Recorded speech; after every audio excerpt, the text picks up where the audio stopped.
Shalom and welcome to 2 Minutes of Torah. This week, Parashat Chukat, tells one of the most famous and, in my opinion, one of the most misunderstood stories in the entire Torah. Just after the death of Miriam, there is no water for the people to drink, and they complain and they go and they ask and demand from Moshe and Aaron to bring them water. We know the story that follows. God asked them to speak to the rock. They hit the rock. Water eventually comes out. But because, the way we tell the story, they didn't follow God's commandment to talk into the rock instead of hitting it, they cannot now go into the promised land. A punishment that seems a little harsh for the level of the sin. I think that the real message here has nothing to do with the fact that they hit the rock instead of talking to it.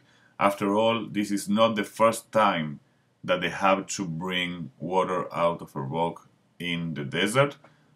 They already did that once, and the first time around the order was to hit the rock. So they kind of knew how to bring water from a rock in the desert when God tells you you can do that, and it was by hitting the rock. I think that the main reason God says you cannot go into the land, you don't have faith in me the way you used to have before, is the fact that when the people complain, instead of encouraging the people and saying to them, don't worry, God will provide and will be fine like we have been in the last over 30 years, is the fact that they actually go into the tent, fall in their faces, and show a lack of leadership that requires the moment.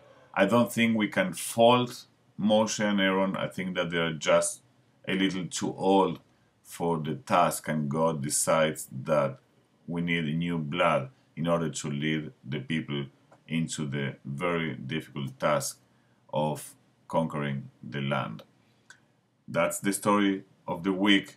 I hope that we can read it with these eyes of trying to understand the situation and seeing that it's not the story we used to hear, that there are different understandings and different layers of understanding in the story, and we can learn from it.